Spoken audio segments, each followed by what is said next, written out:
You're now listening to Sanity at the Movies, Kaiju Edition. Hi, I'm Nathan. I'm an obedient host. We've got Jake right there. Hey. He's a pastor. He reviews movies on this program. We've got Ben right there. Hello. He's a pastor. He reviews movies on this program. This program being Sanity at the Movies, today we are talking about the latest Godzilla movie, not the tripe American stuff, the Monsterverse, I think they call it, or something, I don't know, the Kurt Russell thing on Apple TV combined with all those crummy movies. Not that. This is the prime stuff. What's it called when cocaine's really good? Like, is it just uncut? Hey, we could go ask Meredith. We could go ask Meredith. Because that's not very nice, Jake. So she's an undercover narcotics. So she's an undercover narcotics. I guess we should have said that on the podcast. Well, fun fact about Jake. He's been doing a lot of that joke today. I sure have. A lot of. I don't know why. Basically, not yo mama, because that's like, your mama's so fat, she's eats whales for whatever. I don't know any yo mama jokes. But it's more like, that's what she said style. Yeah, but not that. Not sexual. We're not being crass. But more just like, Ben's like, oh, that snowman sure looks cold and there's coal all over it. And Jake's like, are you talking about your grandma? That kind of thing. Yeah, about on that level too. No, I think I gave it more. You gave me some credit there. No. It's been great. It's been hilarious. It's good stuff. But where were we? I said You were asking about cocaine, as if we'd be able to help you. Pure cocaine. Yeah, well, we're going back to the source, the real, the Walter White stuff, the good stuff. This is real. That would be meth. Real Godzilla. I know, but you understand the metaphor that I'm trying to make here. I'm saying we're not getting some diluted, terrible product. We're getting the OG product. Mm-hmm. We're not watching a bad derivative. We're watching the masters of the form do it well. We're talking about Godzilla Minus One. And if you're the kind of person that does not like big monster movies, then hold on to your horses, because I think this might be a movie for you, as we'll get into. Or if you're a person who does like big monster movies, I think it also might be a movie for you. I think this might be, how like you stop seeing you see a few James Bond movies and you don't see them for a few years and you kind of fall out of love with the franchise, and then somebody says, actually, Skyfall's the one to see even if you don't like James Bond. It's that kind of thing. This is like a Godzilla movie that's so good. I'll just go ahead and say it. Just a good movie. It's just a good movie, and you could enjoy it whether you like Godzilla or not. If you just like good stories, then there's a high chance you'll like this movie. Anyway, that is a wonderful lead-in to us talking about our baggage with the franchise. It doesn't matter. It's in the past. Yeah, but it still hurts. Oh, yes, the past can hurt. I never look back, darling. It distracts from the now. What baggage did you bring to your viewing of Godzilla Minus One, Jacob? I did not grow up really with any monster movies. Like, this was not my thing. Did you have any home movies of your mother? Got me. I do think I did get around to seeing the Universal. Can we set a goal to have 5 more of those in this podcast, just at random intervals? Sure. About random family members of each other. Family members of each other. Go ahead. All right. Well, I feel like since I'm the one talking, I can just give you fodder for all 5. Well, at another point, Ben will be the one talking. And then at another point, I'll be the one talking. So, anyway. Anyhow, I've never been a fan of fat, slow-moving, or old, hairy, ugly monsters. Ben's sitting right there.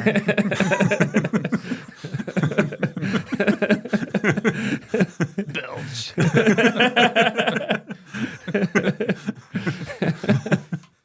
But I think I have accumulated all of the Monsterverse over the last however long it's been since they started doing them. Oh, like the American ones? The Kong Skull Island and the Godzilla and the, I don't know what other ones there are. Well, there was Godzilla King of the Monsters, I think I saw that one, yeah. where it was really dark and he was fighting monsters in the ocean. Yep. And then there was Godzilla versus Kong, and it probably had some subtitle or something, but Kong and Godzilla fought each other, as I recall, and maybe they went to the center of the earth and found some magical land of creatures or something. I don't know. At one point, they definitely end up in the center of the earth, that's for sure. They're not very memorable movies.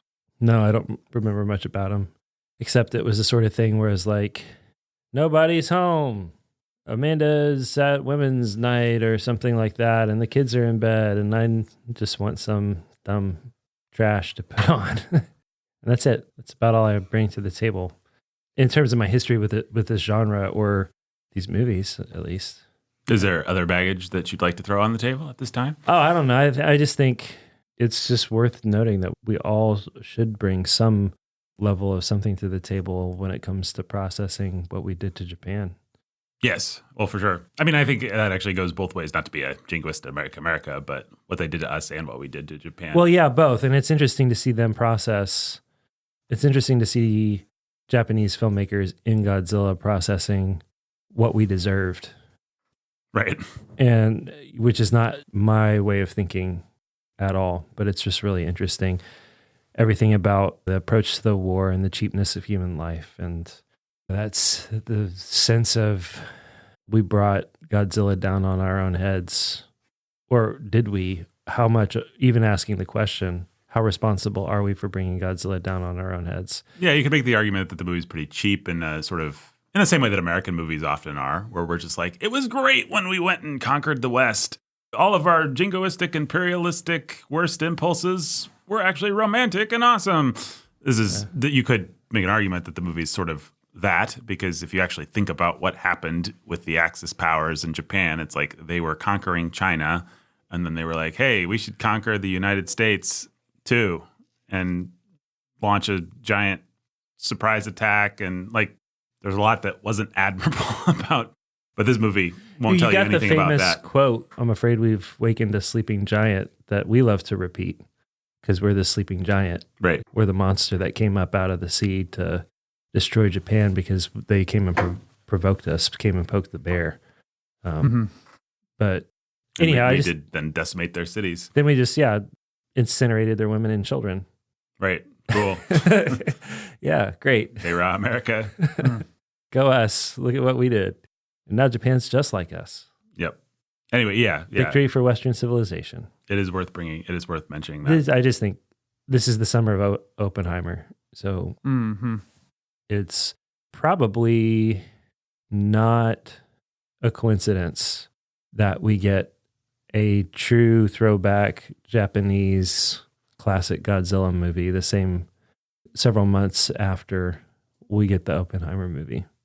Winds just tend to blow in certain directions. Yeah. I mean, we live in unstable times. People are afraid of World War III. So we all want to process World War II. Yeah. And what was the character of the people that brought us into that war, and what were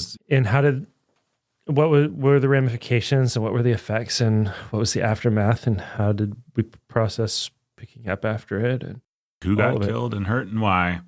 Well, Ben, what baggage did you bring to Godzilla? Like Jake, I didn't grow up with monster movies, so I wasn't interested in King Kong or Godzilla or anything like that. And I think I saw King Kong once, like we talked about on our King Kong podcast, but I didn't care and never thought to seek them out. Didn't even see the 98 Godzilla, even though I loved sci-fi action stuff. I just had no interest in that movie. I don't know why. So I never saw it. And let's see, what would have been the first Godzilla that I actually saw? Well, when was your birthday? I'm trying to do how the many is math that?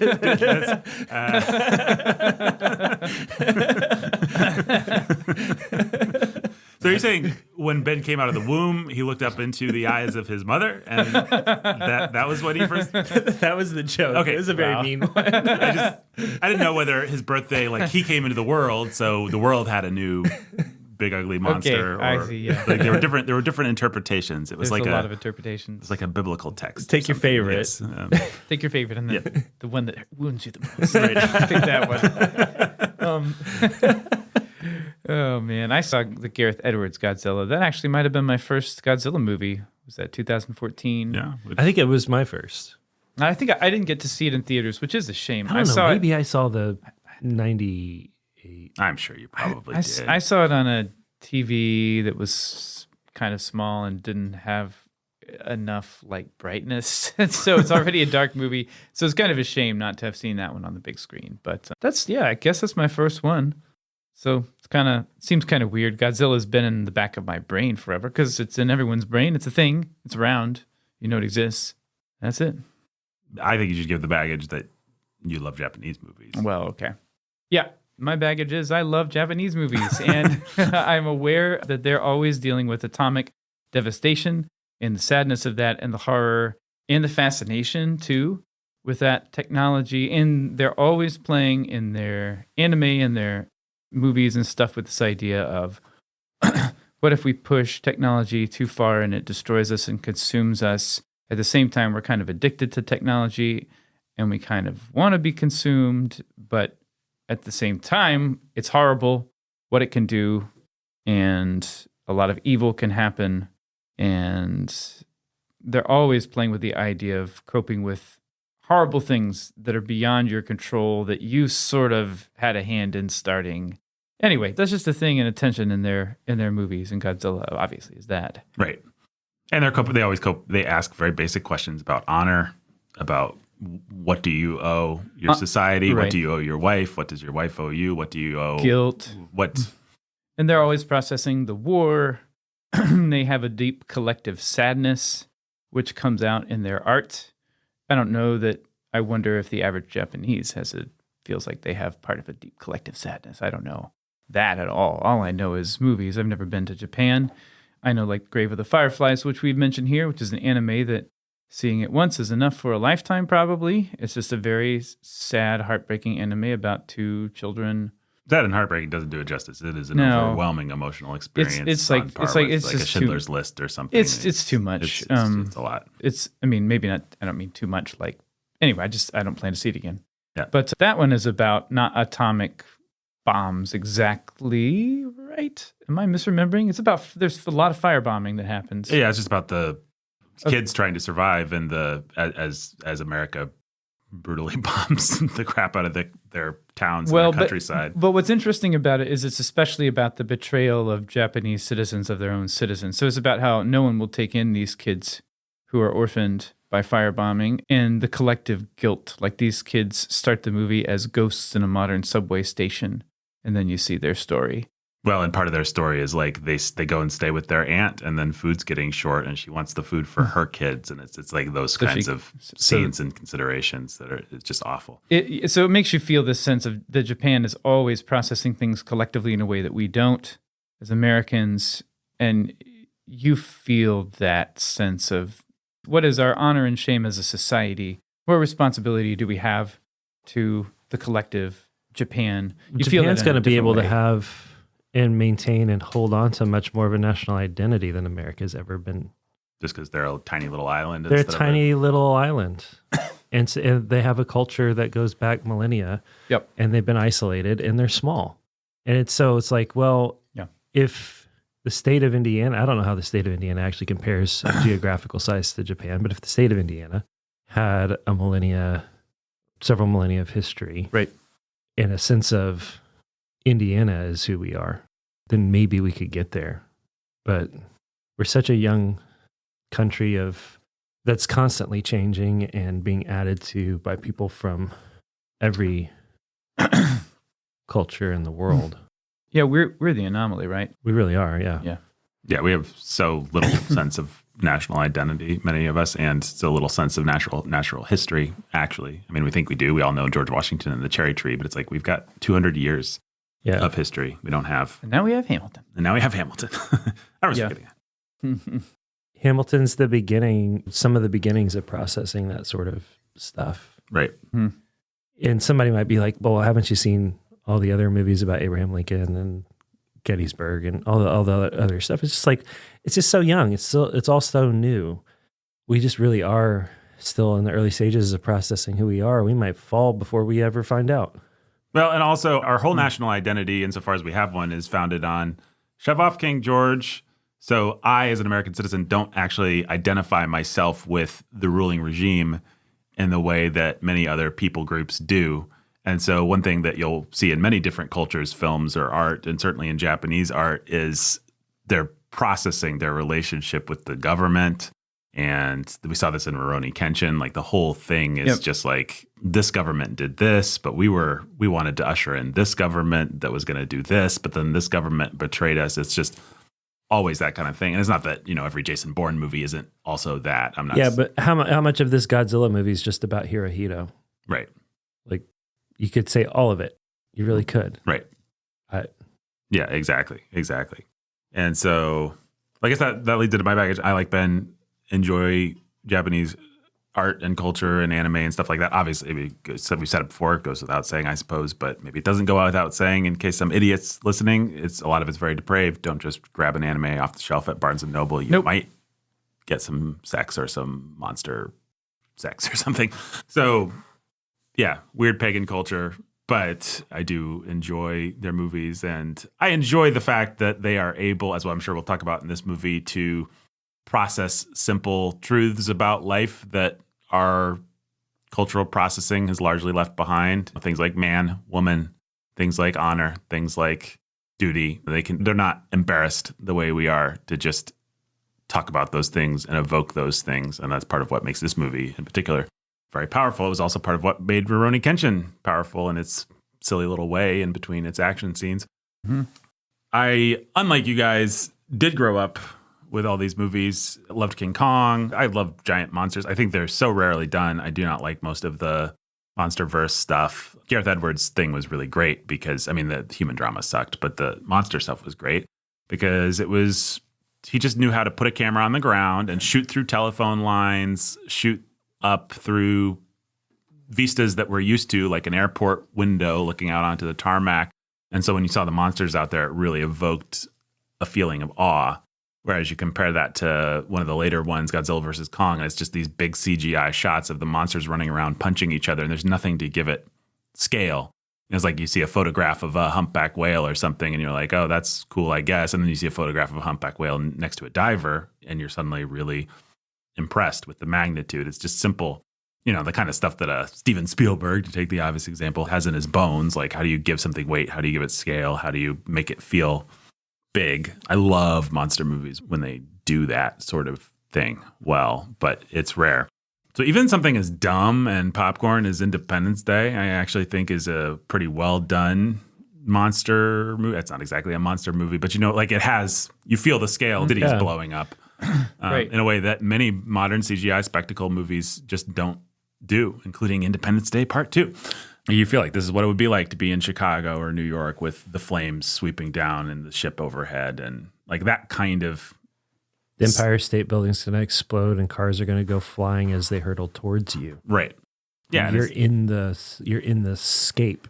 It's all really visceral and really powerful, and you just not to beat up on Marvel, but there's such an easy comparison point. Rarely do you feel that. I think the Battle of New York actually in the first Avengers movie is one of the better ones where you're on the ground with stuff looming over you, and it feels a little bit more visceral. You spent a lot of time with Clint in that movie, actually. Right. Exactly. Which is a really smart choice because he's the one guy who's just like you. Right. Yeah. You compare that to the big battle in Endgame where they're just on this purple kind of hellscape, and it's just like there's nothing to relate to, or nothing really registers. Right. So, but I love these kinds of movies when they're done well. I grew up with and particularly loved the King Kong, the original 1930s King Kong movie, which I made Ben watch on this very podcast while Jake was on sabbatical, and it's a great movie. And I think you agreed that it was a pretty great movie. It was. The spectacle and stuff still, like the action and everything actually works in a weird, I was surprised hearing Ben talk about it because I would have approached it with the same sort of assumption that I'll come away understanding what's truly great about this and why it made its mark and why it mattered. But I'll probably be bored with it. It's actually a lot like a Gareth Edwards Godzilla in that the human drama is wooden and sucks. But the glorious thing about old sucky wooden human drama is that you can really make fun of it in a way that you can just chuckle at. It's still kind of fun in that sense. It's fun to be like, oh, that's what bad screenwriting was like 100 years ago. You can have more fun with it than you can with modern bad screenwriting. I'm sure in 100 years, everybody will have fun mocking what seems so hammy about Gareth Edwards' Godzilla. But then the the actual monster fights and stuff are just so fun, and it's so generous with its monsters and its action and its junglescapes and its all that kind of stuff. So I love monster movies. I haven't seen a ton of the Toho Godzilla movies, but I have seen the original a number of times, 1954 one, and it is a movie about processing the Hiroshima and stuff like that. It's not just a silly monster beat 'em up kind of Power Rangers type thing like many people think of. The series did. That's what I think of. I mean, the series did get very silly, and now if you're on your little GIF search thing, you'll come across memes of Godzilla, riding his tail or doing pile drives or just like the most ridiculous or fighting other guys in rubber suits. And those movies all have their charms, but the original Godzilla actually was a powerful movie. And just in the same way that the original James Bond movies really were about something, and then you had an era of Roger Moore and everything like that, just being silly, and then you got Moonraker, he's up in space and stuff, and then at a certain point, Daniel Craig comes back and grounds this. There's been a movement in Toho and in the Japanese studios to ground these movies more, and this is the ultimate expression of that. But I think, do you have some context for us, Ben? I do. All right. Well, let me not step on it. Let me bring us into, I think I said my baggage. Yeah, I'm not like a huge, like I said, I had to look up all the little cute reference points for Godzilla, but I knew enough to sense when one of them was happening, maybe better than a total noob would, but it's not like I recognize, like this uses all the iconic beats from the original Godzilla score, and you can kind of tell, but I didn't just know it like, oh, it's the score. Like a certain kind of person would have been like, that's the because it comes in right at the very end. That's the Godzilla theme. Whoa. Right. That shot is a 1-for-1 or almost 1-for-1 shot of this or that. Right. Which I know exists because I saw some thread with some of that.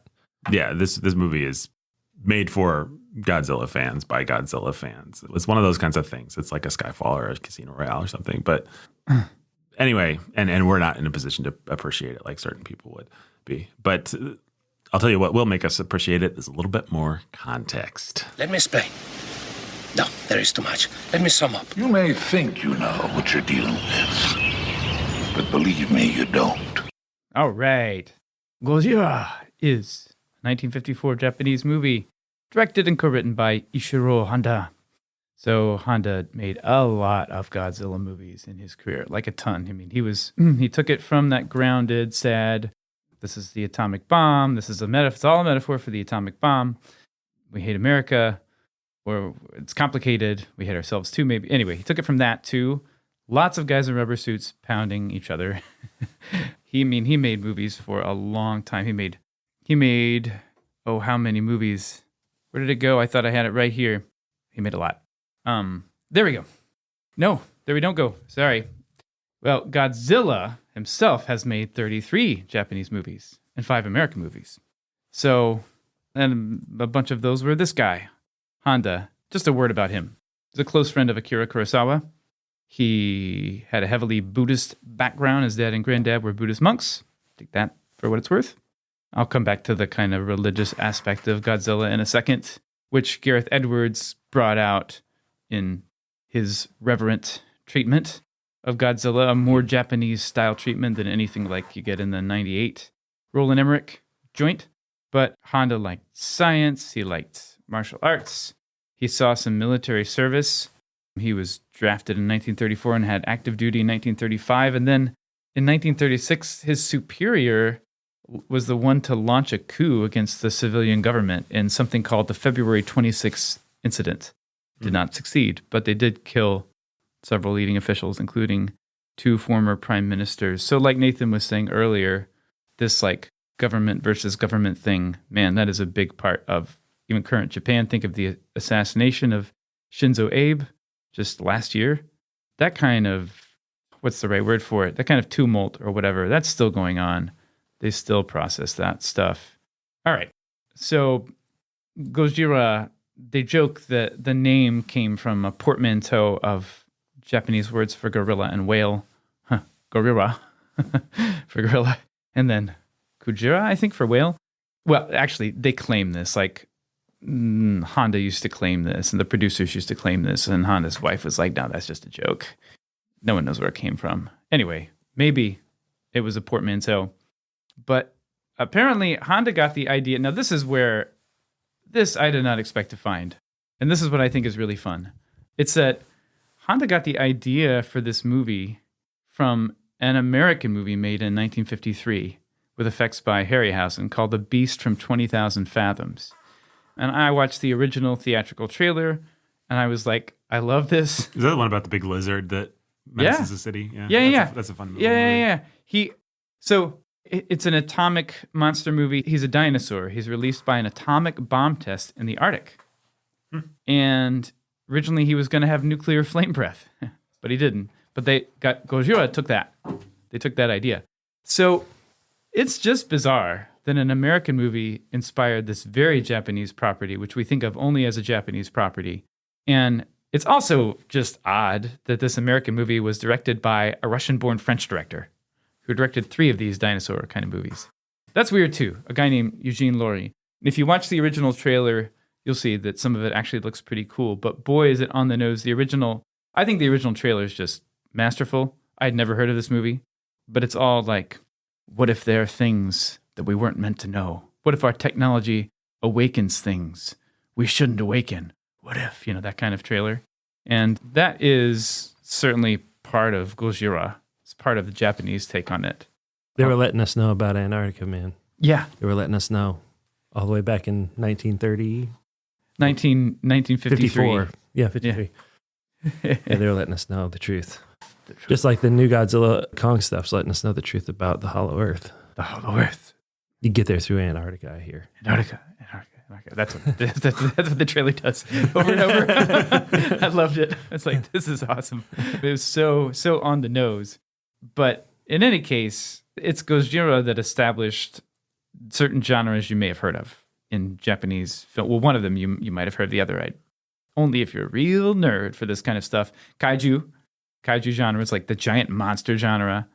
And so, the most high-profile American take, aside from Gareth Edwards' Godzilla, would be, of course, Pacific Rim by Guillermo del Toro, which is not a good movie. It's kind of fun, sort of. It's not a good movie. And then the Tokusatsu movie, which I bet you guys have not heard of that. Maybe Nathan has. Tokusatsu. It means a special effects movie. So and think of guys in rubber suits pounding each other. It's like practical effects. So that's a big kind of genre. You don't have to have giant monsters to have that, but often you do. So, like I said, this guy was a good friend of Kurosawa, and he also directed some dramas and things, and like some romantic comedies and things, as well as monster movies upon monster movies. I mean, the last Godzilla movie he made was 1975, so he was making these movies for a long time. He retired, but then Kurosawa brought him out of retirement to help him make his last 5 movies. So movies like Kagemusha, Ran, Dreams, Rhapsody in August, and Madadayo, none of which I have actually seen. It made me realize, you know what? I haven't seen a lot of Kurosawa movies either. They had the same mentor, this director named Kajiro Yamamoto, who made over 90 films from 1924 to 1967. And I looked over his movies and I was familiar with nothing. So this guy's mostly, Yamamoto, is important for being the mentor of Kurosawa, and I guess Honda too. So another thing that I thought was interesting was the way that this 1954 movie became a 1956 American movie. Right. Godzilla, King of the Monsters. And it was not a remake, it was an Americanization. They added footage, they re-edited, they introduced Raymond Burr as an American character, a foreign correspondent who was there in Tokyo or whatever, witnessing the devastation. And they added a Japanese character who explained things to him as they were happening, which limited subtitling that you had to do of original footage and scenes. So it's this crazy thing, and they did it with several movies. I don't know how many. So just so you're tracking, listener, Honda takes this monster idea from an American movie, right? Or the producers do. They bring it into Japan. It was already a metaphor for like awakening things you shouldn't because of your science and the atomic bomb. But then in the Japanese cinema, it's more directly a metaphor for the atomic bomb itself and its effects. Citywide destruction, radiation, an enemy that wants to hurt you, an enemy created by your enemy, the Americans, right? And the Americans are the bad guys who created this monster that's now terrorizing Japan. But then when you Americanize it, you can't do that. And remember, this is 1956 when this movie comes out. It's only 13 years after the attack on Pearl Harbor. Japan is not popular. You do not portray the Japanese sympathetically. But as soon as you bring Gojira into America and make it Godzilla, you begin to portray Japanese sympathetically. You have American-Japanese crossover. You have this American reporter who's sympathetic to what's happening. And so you take out the anti-American sort of bias, and instead of having Gojira be just created by this atomic bomb, basically, you have him awakened by the atomic bomb, like in The Beast from 20,000 Fathoms. So America re-symbolizes it a little, right?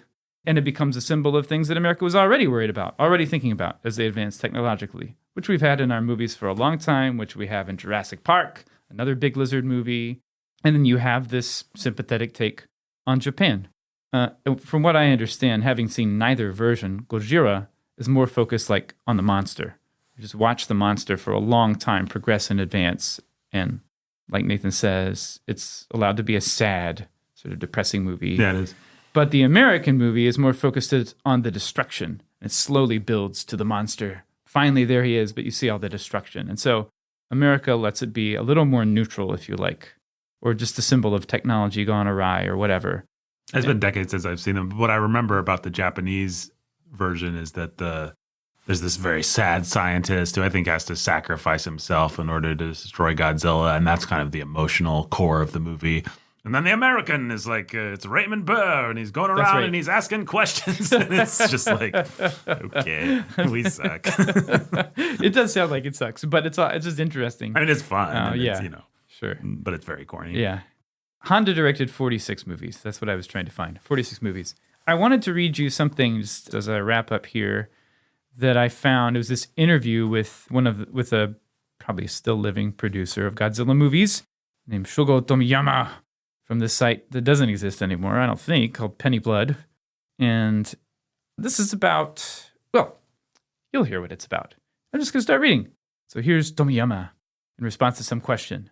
Actually, the question originally was, hey, why doesn't Godzilla eat people? Why doesn't Godzilla eat people? Which apparently was something that they threw around when they were originally making Gojira. And they were like, no, he's not that kind of monster. He doesn't need to eat people. He's not interested in eating people. So here's the guy responding. Godzilla doesn't want to destroy human bodies. He wants to destroy human civilization. It's true that originally Godzilla did come to Japan to eat livestock, but Toho Pictures soon realized that they'd have to reconsider how Godzilla existed if they were going to expand the film into a series. The company needed to decide whether Godzilla was a living, breathing creature or something else. The decision was made to make Godzilla something else. He was much more than just a large creature that went around eating livestock. Penny Blood. So you're saying he's godlike. Tomiyama, closer to that. Yes, Godzilla is closer to being a god. He's not just a living animal or a monster. Penny Blood. That's why the Japanese refer to Godzilla as a kaiju instead of a monster. He's more of a mystical creature. Then would you consider Godzilla to be a good or bad god? Tomiyama. The fact is that humans cannot control or judge the gods. They have their own will. They have their own way. In Japan, there are many gods. There is a god of destruction. He totally destroys everything, and then there is a rebirth. Something new and fresh can begin. Godzilla is closer to being that kind of god. So that's very Shinto. Yeah. There's all these spirits around. It's kind of like you're almost, in talking about the spirits, you're talking about the nature of reality, sort of. But this idea that there's a rebirth, this idea also in Shintoism of pollution, like guilt as a kind of pollution that you have to cleanse yourself of, and death as a kind of pollution you have to cleanse yourself of. And so part of it can be that there's destruction and then a rebirth. That kind of stuff feeds into the Godzilla mythology, and it feeds into the movie we're going to talk about today, I think, for sure. Yeah, definitely. I mean, the interesting about the thing that I love about monsters in general is that they are such a mirror to whatever culture, whatever thing is going on at the time. They're so malleable. And so a vampire is very scary in Victorian times. And then he becomes a lover in the 1980s. And like the arc, it doesn't always have to stand for one thing. It stands for what people want it to stand for. And so Godzilla is a perfect example of that, because you can watch random Godzilla movies. You throw a dart at a Godzilla movie, you might get one where he's a hero and we're just like, yes, Godzilla's coming to defeat this terrible other monster. Or you might get one where Godzilla is a villain, where he's a force of malevolence, where he's actively bad. Or you might get one where he's just this neutral sort of beyond force. I think in the more mature Godzilla movies, what you're going to get is that he's a force of nature. He's a force of fate. He's this godlike sort of thing. He's not ultimately actually all that interested in humans one way or another. He's going to do his Godzilla thing, and it's going to be destructive to us. You happen to be in his territory, and he's not going to stand for that, so too bad, Right. Well, okay. Any other context? Oh, the only other thing is they talk a little bit about the 98 version of the monster. And the guy's just like, no, that's cool. We weren't offended at all that they made him so different, but it's not the same thing at all. They made him, Hollywood's Godzilla is just a normal monster. He's not a god. Hollywood treated Godzilla as a live monster, a live animal. They shot him down with missiles and all that. So the guy's just like, it's just a different kind of thing. Yeah. Well, there you go. He should be more judgmental. It was dumb. Right. It was dumb. I mean, I guess I could talk a little bit about this. Just Takashi Yamakaze is the director of the movie we're talking about today. I was going to mention. Sorry, before I realized looking at his movies. I've saw one of them years ago. What's that? It's called Returner. It's a silly Japanese sci-fi action movie. It was quite fun at the time. I don't know if it holds up. In my brain, it was a Hong Kong movie because that's the kind of movie it is, like a silly Hong Kong action movie. But then I was like, oh yeah, I know who this guy is. And it made me want to watch some more of his movies. Oh, I might have seen that too. That looks really familiar. It has some Matrix ripoff style gunfights, and it has a really silly derivative sci-fi alien time travel plot. There's all kinds of stuff going on, but it was pretty fun anyway. It was like forgivably dumb. Right. Yeah. Well, the thing to know about this guy is that he started in special effects. He was very influenced by Close Encounters of the Third Kind and Spielberg joints and, the 70s kind of stuff, and worked his way up. And he's obviously a great special effects director. And I don't know, he's done like a bunch of anime adaptation and like he's good at giving a certain weight to these kinds of silly pop culture things. The other thing we should mention is that our leading man, we have encountered him before. He played the character of psychopath guy, fun psychopath guy, youthful dude with glasses in Rurouni Kenshin. What's his name? What's the name of the character in? Oh, I had it yesterday. He is the best character in the Rurouni Kenshin franchise. He's my favorite character. Oh, is he? I didn't know that. Seita Sojiro. Seita Sojiro is the actor or the? That's the character. Yeah. That's the character, and the actor is, again, I could have pulled this yesterday because I was reading all about him. The actor is, I lost him. Ryanosuke Kamiki. He's great. In Kenshin, he's great, he does my favorite thing where he starts as a villain and then becomes an ally. I always like that in movies. He was super fun. Yeah. Yeah, he has that great little finale scene alongside Kenshin in the Inferno movie or whatever. Yeah, where they bring him in to fight Kenshin, and you're like, oh man, one Again? of Kenshin's great enemies is back, and then he's either reformed it's or the just two bored of them by the bad versus guy. everybody. Yeah, it's a really nice curtain call for a fan favorite kind of a character. It was really fun. Those movies are great. But I'll tell you what else is great is the ability of people to hear our point of view on Godzilla Minus One. Luke, you're going to find that many of the truths we cling to depend greatly on our own point of view. A new fantastic point of view. Good as a point of view, anyway. Jake, what is your new fantastic point of view on Godzilla Minus One? I don't know how new it is or how fantastic it is. It's a really great movie. It was a lot of fun. It had something to say. It had a point of view of its own. It was willing to actually ask some big questions, which is rare in a movie, especially a action thriller. And kind of like, your mother. Wait, his mother likes to ask questions? Wait a minute. She has a point of view. She does. Just wanted to get in on the action. we got 3 to go. We've only got 2? We had, I don't know. I mean, we needed 5 from the point that we'd already done some. So maybe my math's off. I think we only need 2. Okay. I think we're okay.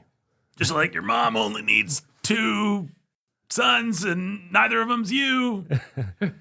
Great. All right. One to get one to go. We are roasting each other today. Oh, man. All right.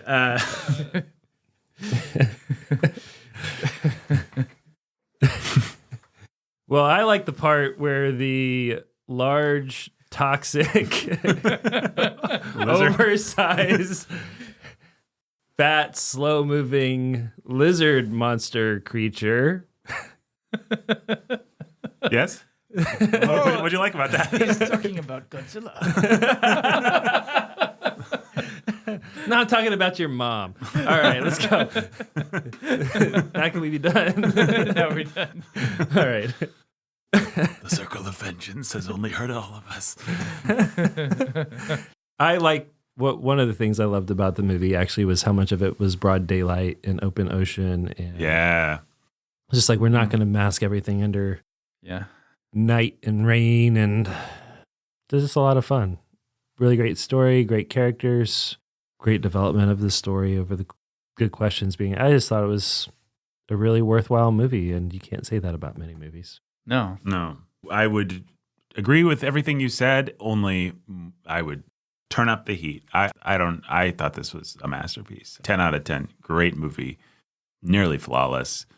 The feel-good film of the Christmas season, almost. I mean, it's actually pretty feel bad for most of its runtime, but not by the end. All the setups are there, so it was like, you knew what was going to happen, but they all paid off really well, and it was really great. Well, unlike with American movies, I actually did feel some genuine suspense because I'm like, they're capable of just making this everybody dies story suck, and I don't want to necessarily spoil it, but I thought it was really nice the way where the story went, and it was just a really effective melodrama. May have jerked a tear or two out of Nathan's cynical old tear ducts, or 3 or 4. And the action was great. The Godzilla stuff it had exactly the right amount of Godzilla. The way that it was shot was really nice. Like you could tell this guy knew where to put a camera to shoot a Godzilla or to shoot a train or getting destroyed, or like the destruction of the big city in the middle of the movie was genuinely pretty exciting and awe-inspiring in a way that these movies aren't. Some really good suspense when they're out on the mining boat. Yeah. And it just had a likable cast of characters that you grew very fond of, and an engaging human drama. It's always a shame when you watch a movie like this because you're like, why can't there be 50 of these? Like, what? Obviously, it's doing something very difficult and it's making it look easy, which is what a great piece of entertainment does. But also, you're sort of like, why isn't it a little bit easier? Like, why can't the Disney Corporation make a few of these movies a year that just have really relatable stories with universal human emotions and big spectacle done? If you have all the money in the world, you ought to be able to pay enough good screenwriters and technicians. 1/15 the budget of the Marvels, they say. Yeah, one of the big talking points for this movie is that it cost $15 million, which it looks just as spectacular as a $100 million Hollywood movie. Now, people will also say 15 buy a lot more in Japan with their labor laws, and there's political reasons why they were able to. If you think that artists are treated poorly in the Marvel special effects industry, then wait till you hear about the Japanese special effects industry. So there's that. He wouldn't actually be able to come here and make the same movie for $15 million. Like it's not a one-to-one kind of thing. But it is, I mean, you can see like that they don't have the same amount of money. The special effects actually aren't as good as a modern American movie, but his ability to know where to put the camera and how to shoot those special effects and when to use them and how to deploy them in ways that are emotionally engaging certainly makes it feel like a better spectacle than that does. Your Absolutely. average 100, 200 million American movie. Yeah, definitely. Yep, it definitely made me cry. It's mainly a drama about guilt and being a father and a husband. I don't know. It did all that really effectively. It reminded me of the trick that I like in samurai movies that I like, which is a lot of them, which is here's a scene of domestic life. It's just going to feel like normal life, and it's going to evoke all the things that you might have felt yourself. Although, you have to take it away from a Japanese context, but something about the way that they interact and the formality of Japanese interactions inside a house actually lets you capture, oh yeah, this guy loves his wife. This guy loves his daughter. This is hard to talk about.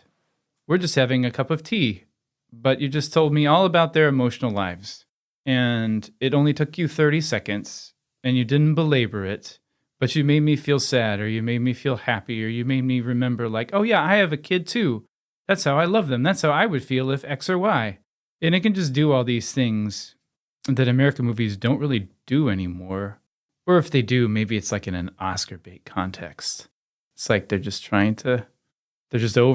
belaboring something dramatic instead of just putting it on the screen for you. I don't know how to describe it. Help me out here. Well, I don't want to be super anti-woke, whatever. It's just kind of boring. But it is true that the big Disney machine at this point cannot truck in basic human emotions. Like they are not allowed to just portray man and wife. Yeah. Or I love my kid, or like they always have to have higher political aspirations than that.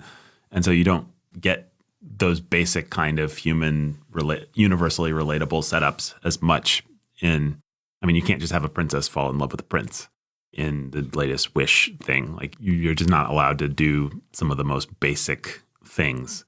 And so the Japanese are weird, almost by our standards, weirdly unashamed to, in this particular movie, to just do that stuff, and to not like throw in token, like, well, the woman actually, she can fight Godzilla too.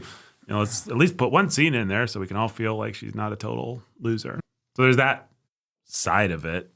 But I also think there's something nicely understated about it. Like it's not, I was imagining the way that Michael Bay's a stupid example because he would just suck, but Nolan, I don't know, take your favorite American populist director, the way that they would milk some of the emotions, the way that they would go over the top, the flashbacks that they would pile on, and it's not that this movie's by any stretch like subtle. No. It's very broad and melodramatic.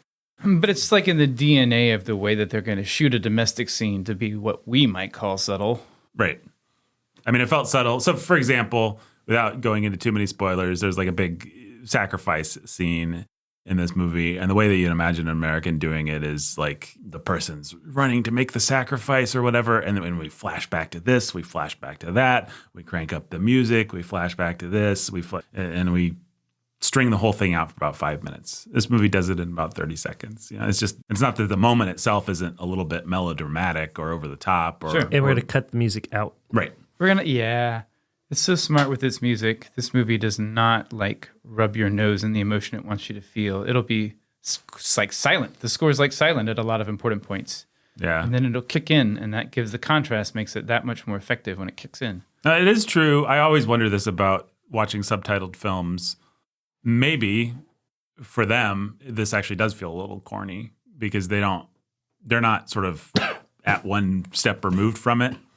It may be that we actually lend it extra dignity because we're not seeing the performances in our native language. It's like this has a certain iconography and weight to it that for them it wouldn't necessarily have. I don't know whether that's true or not. I've just often wondered that. I watch a lot of these kinds of movies and I'm like, even something, these action melodramas that feel a little deeper. And I'm like, well, maybe they actually don't feel as deep when people are just saying it in your native language. But it doesn't matter. I mean, whether that's true or not, the net effect for me is that it was a very well-calibrated movie.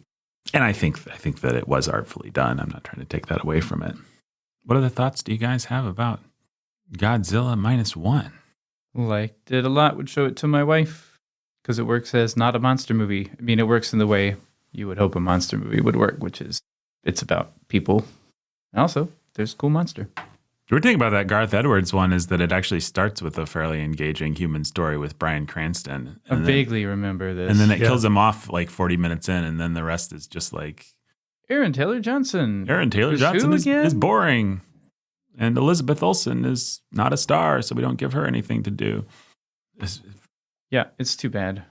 Gareth Edwards likes monsters better than people. Yes. That's kind of his deal. His precursor, Godzilla, that got him that was this indie movie that I think he tries to make the human story interesting, but boy, is it a unengaging human story. What's interesting is the monsters, and the whole feeling of the movie is that actually the monsters are interesting and the humans are not. He did Rogue One and gave us a monster that limbs over the whole movie and doesn't make an appearance to the end of the human interest story, and its job is to annihilate the human interest story. The monster of Darth Vader or the monster of the Death Star? The Death Star. Yeah. Yeah, it's true. And he was more successful. Darth Vader's just a postscript. He did some human interest stuff well in that movie. It was uneven as I remember it, but I've only seen it once. At the same time, though, he is good at that kind of iconography of, wow, I really feel like the Death Star is looming over me right now. I really feel like Darth Vader is scary again. Like that, just that sort of. Yeah, he has. In terms of iconography, it's the best Star Wars movie that there is. I think that's true. Just, you're going to get that opening scenes, flying over fallen statues and be really beautifully shot. Have sort of a World War II invasion scene, but with stormtroopers and palm branches and just a lot of really cool stuff. Yeah. Well, it actually feels like this movie because it has that Pacific Island feeling to it. Yeah. The ultimate place that they go to do their heist or whatever. Yeah. Now, Jake, you brought two boys to this film. Ages what and what? 11 and 12, I think. 11 and 12. Was this their first subtitled film? No. Surely not. Surely not, too, but I wonder what other subtitle films they would have watched. Well, Ian watched Ran. That was subtitled. That is subtitled. I don't know. I'm sure that there are others that we've watched. I just can't pull them off the top of my head. Well, how was it watching the movie with them, and what was their reaction? They liked it. They had a lot of fun. It was really hard to gauge how much this would be the kind of thing that I have done now with just Ian multiple times, but I took Ian and Abe. And Abe's younger than Ian. And I would have taken Peter too, but he was at work and his work schedule just didn't line up with any available showings because they're all afternoon. Nothing started till 1, and the last showing was at 7, and he works 1 to 8 or 2 to 8. And so there's just not, unless we went to like a 10:50 or something like that, which we're not going to do. But anyhow, Abe was just afterwards really excited to let us all know that he too watched a movie and has cool insights like his brother Ian. And so he was just talking the whole way home. So I think they both really enjoyed it and had fun with it. Yeah. But no special great, insight or anything like this. Like, oh, monster movies, cool. That was neat. Yay, we got to go see a movie with Dad in theaters. It was Japanese. That's kind of weird. Yeah. Ian did not appreciate the monster design at all. But I think that's a lack of context. So he's like, I don't know. Why would you make your monster look like Bowser and then have him move like a man in a suit? Well, I've got some news for you. It's like slow and awkward, and there have been 34 of these movies. They've looked like Bowser and then a guy. Well, he does have context. His context is Jurassic Park, and those monsters are sleek and fast and not lumbering. Godzilla is like the iconic lumbering monster. That's what he does. That's what he's known for. Jurassic Park was a very intentional course correction or deviation from that. Like we are. In Jurassic Park really is the standard of all monster movies for him in particular. It's what he judges everything by. I showed him Jaws, and he's disappointed with Jaws because it doesn't evoke the wonder that Jurassic Park did. So it's just, that is the key touchstone for him. Yeah, then that makes total sense. Jurassic Park is Spielberg being like, I grew up with lumbering monsters, and that's the one thing that I am not going to do. Let's do the cool one. These monsters are going to be sleek, streamlined, fast. Yeah. And yeah, so I could see, but one day perhaps he will learn. Yeah. One thing I liked about this movie is how well it evokes the devastation of war. Mm-hmm. Japanese are good at that, but you feel, I don't know, the line between what the monster symbolizes and the monster itself gets really thin at places. It's like, this monster just is the devastation of war, especially nuclear war. The scene where he destroys the city, or most of it, it was just super effective in not making you feel like, oh, this is a monster movie where he destroys things and it's too bad. It's kind of fun. No, it feels more like, this is a horrible tragedy. How would I feel if my city were ravaged by war? War is awful. You lose people you love in war. I don't ever want to go through war. That's what I felt watching that scene. And most movies of this kind don't do that for you. Yeah. Well, I guess we should say It's special. Just to if anybody's listening to this to decide whether to see the movie, they should understand it is a very somber film. I think it's a great movie. I love it. I highly recommend it. Bring the whole family. But that's me being silly. Bring people that can appreciate a somber PG-13-ish movie. But it is the story of a kamikaze pilot who wimps out, who decides not to kill himself, who dishonors himself, and feels like he should have died. And then feels like he wimped out and didn't pull the trigger on Godzilla at a certain point. When Godzilla was still young and small and killable. Right. And Godzilla killed this whole barracks. So it's like his trauma, and then he falls in with a woman and with a child, and he can't, and there's really painful scenes of their desire for him to be the father and husband that he should be to them, that he effectively is to them, but that she's actually his mistress. Right. He won't actually marry her. He won't let the kid call him daddy. But he is the paternal father figure who provides for the family and is going to be jealous, upset when the woman goes and gets a job. Yeah. Don't I provide enough for you? I risk my life.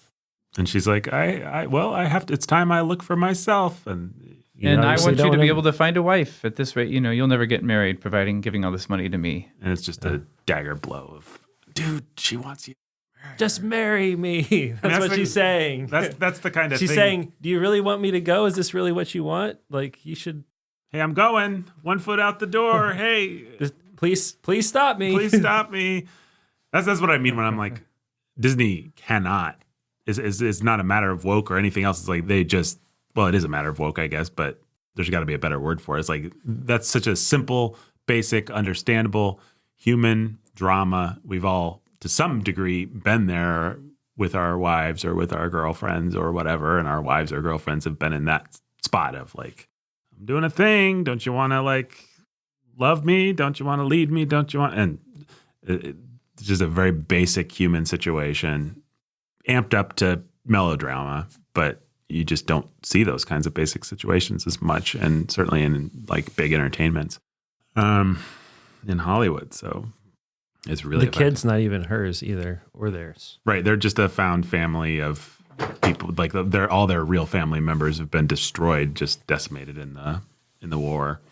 Somebody handed the kid to this woman who was dying and was like, take care of my baby. And she couldn't abandon the baby. And then they found him and he couldn't abandon them. And they just sort of fell in together. And that's it. And it was while he was coming back to his hometown, and mom and dad and everybody are dead. And his sister is like, it's your fault. It's cowards like you who came back when you shouldn't have come back. Right.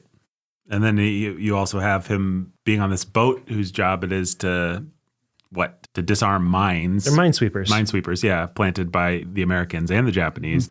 And so they're doing this very dangerous job. And he's got this wonderful kind of prime era Spielbergian group of misfits and friends and archetypes, all very well evoked. The wise old scientist dude and the kind of body captain and the kid, the guy that just wants to, he's green, but he really wants to. You got the captain who is an actual Navy captain, and you got the guy who is like the arms special for the Navy, and then you've got him, the former kamikaze pilot, and it is like out of an anime cartoon or something like that. Absolutely. But it's also just like, we're just the people who are left, and there are only a handful of ways to make money in this devastated hellscape of a city. And so, of course, we're going to all end up on a boat because we were all in the Navy, and we're going to do something dangerous because that's what we did, that's what we do, and we all feel bad like we somehow failed. And so the least we can do is come out here and blow ourselves up. And you have his buddies all being angry at him that he's not marrying the woman when clearly they're family. Well, first they just assume they're married, and when they find out, they get really angry. It's pretty great. It's pretty sweet. Well, and you have a really sweet sort of, even if it's BS, like the sort of some of the greatest generation stories that we like to tell ourselves. You have a really sweet national kind of, we all got to band together and fight Godzilla, and everybody's got to and this time we're not going to be cheap about our life. It felt like an anachronistic attitude. I mean, it felt like We've processed this for 50 years and passed judgment on our fathers. We've decided they were 50 years, all 100 wrong years, to call for the 75 kamikaze years. pilots There we and the Right. cheap hold on life, and Yep. we're going to do it different. But it's like if I'm going to enjoy a John Wayne movie where John Wayne's like, I don't rape and kill the way a real GI would, I'm just, then why can't I enjoy this too? Like, Sure. I know it's anachronistic. I know it's modern sensibilities, but every era gets to decide what they want their heroes to have been. And there's some sort of fair play there. And I just... Well, the movie also is going to need to take or want to take a point of view on everything. So this is their moment to do that. And there are two ways to do that. One is to say they were all wrong and stupid, and now I'm going to show you why as this movie plays out.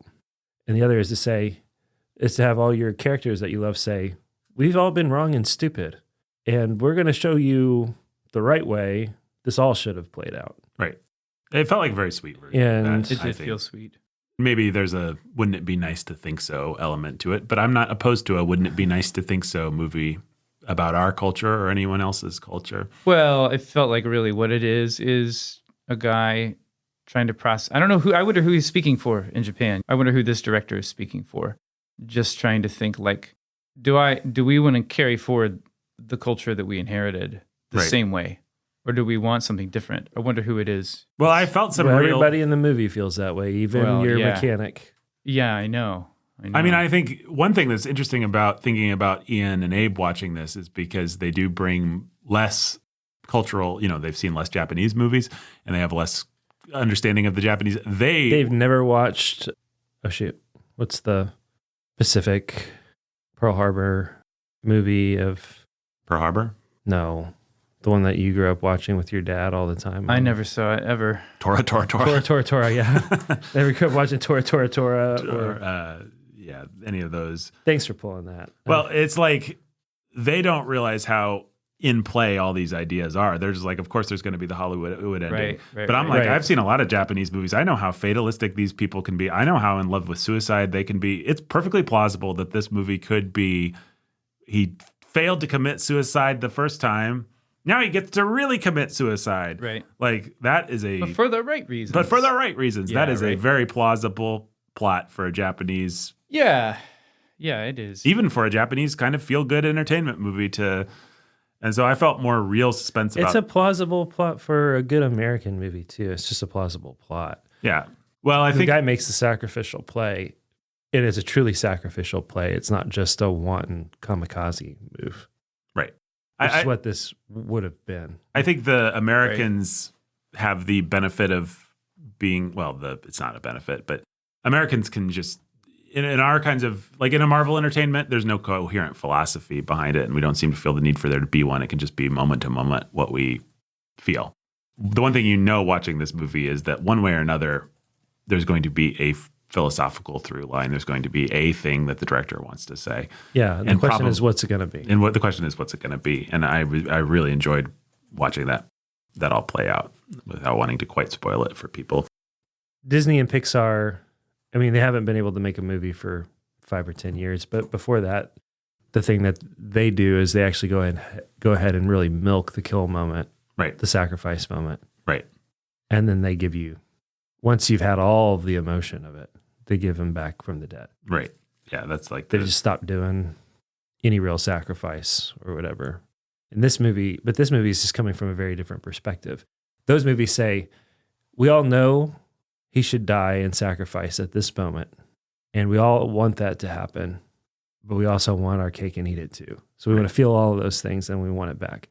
This is not that. It's more interesting than that. It's just more interesting. It's got more to say. Well, and it's got a real feeling. Yeah. Like in an American movie, we would say the government was just bad. The war was just bad. It was just like kamikaze pilots, just terrible. How dare anyone at? But this movie is a little bit more complicated than that. Maybe in some pagan ways. Like maybe they're just too sympathetic to the bloodthirsty culture that Japan, in fact, did have in some ways. But I don't know. It's just interesting to be able to stand outside of a culture and watch it try and evaluate itself, even if you don't agree with all the places that it lands and all the sort of slack it wants to cut itself in some places, and the places where it wants to hold its feet to the fire. It's like it's one thing to watch somebody make a movie about the greatest generation or about the 1950s or 60s, about mid-century America and watch them do that where we all feel like personally involved and it's hard to kind of stand above it. But it's just interesting to watch another culture do that with their history. Yeah. Especially insofar as he had a big impact on it. Our big role in this movie is, sorry, we can't get involved. We're not going to help with Godzilla. We're worried about the Russians. We're worried about the Russians. We've got our own bigger geopolitical thing going on. You're going to be destroyed. You're going to be destroyed. Sucks to be you. Good luck. Yeah. Yeah, it's weird. I mean, we're only 2 generations from World War II. It's kind of weird. My grandfather was on a battleship in World War II in the Navy. Viscerally hated the Japanese. I'm not saying he carried that with him to his grave, but that was his experience.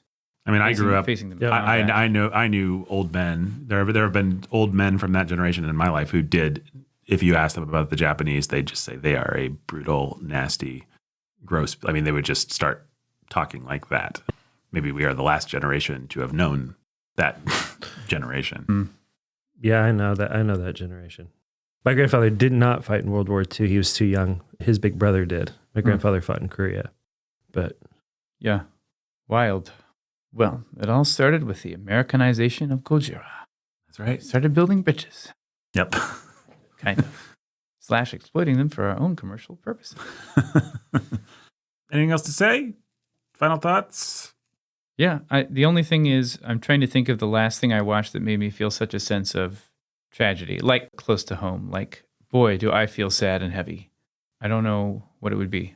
But this one got me. I was trying to think of some joke like you watched your mom do something. Yeah, anyway, it's effective.